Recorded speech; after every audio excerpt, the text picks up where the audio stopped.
in my view. Over to you. Vandana Singh, thank you very much for joining us on the programme. Your insight is greatly appreciated, and we will bring you all the information on the Ahmedabad plane crash as it develops and we get more to tell you. We now move over to the United States, where President Donald Trump visited Kerr County, Texas on Friday to defend the federal and state response to the deadly flash floods that killed at least 120 people on July the 4th. Trump praised Texas Governor Greg Abbott and Homeland Security Secretary Kristi Noem, calling their actions incredible despite criticism over the slow warning system.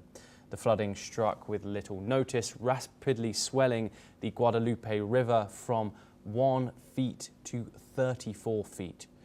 Let's take a listen in to what Trump said about the flood aid system. The search for the missing continues. The people that are doing it are unbelievable people. That you couldn't get better people than this anywhere, Kristi, right? Anywhere in the world, you couldn't get better people. And they're doing the job like I don't think anybody else could, frankly. And I want to thank them. I want to thank all of these great first responders who raced into very grave danger. We have some people that were incredible. The single Coast Guard rescue crew saved an incredible 169 children at Camp Mystic. 169.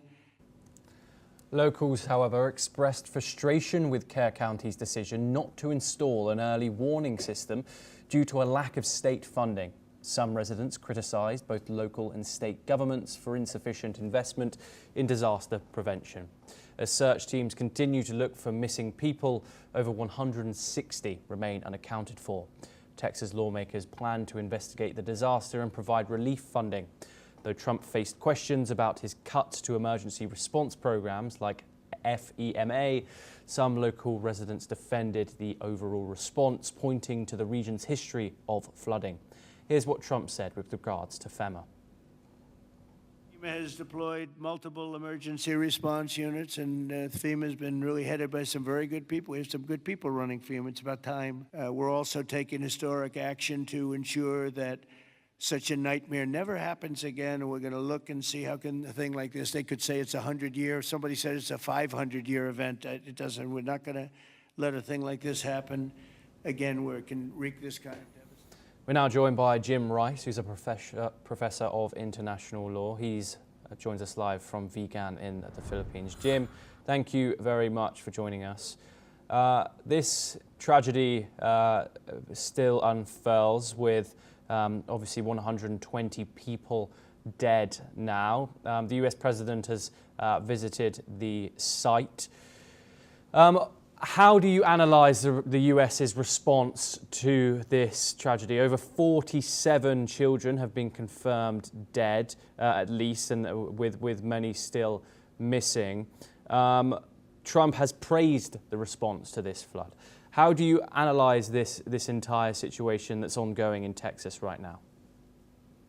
Thanks for having me on, Thomas. I appreciate the chance to talk about this tragedy. And as you may recall, your viewers may recall, that just after this tragedy occurred, I went on your show and I was very reluctant to make any kind of judgment call about this or point accusations in any direction. But I think at this point, it becomes clear that, first of all, Trump and the director of FEMA, the Federal Emergency Management Administration, are lying, because we can see this in the fact that shortly after Kristi Noem took control, and again, FEMA has been in the process of being dismantled by the Trump administration, but after she took control, she made an order that any expense more than $100,000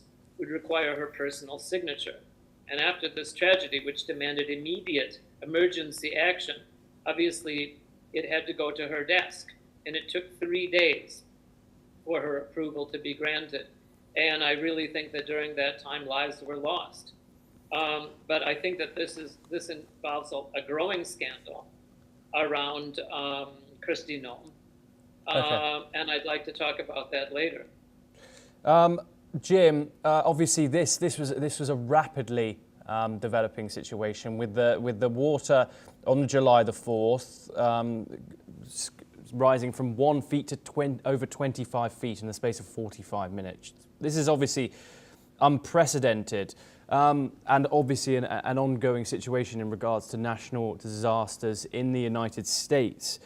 The Trump administration has labelled this as incredible, as an incredible response. What does this response highlight despite the criticism? Well, again, I would reiterate my earlier reply that because of Kristi Noem's decision, she created a bureaucracy that made it impossible for FEMA to act immediately as it needed to be done. But in addition to that, these flash floods are not unprecedented in that region or in the United States. This is well known. This could have been avoided, and I believe that the early warning sirens and early warning means of telling people to get out were not followed. Jim, thank you very much. You are staying with us to discuss further updates. We now move on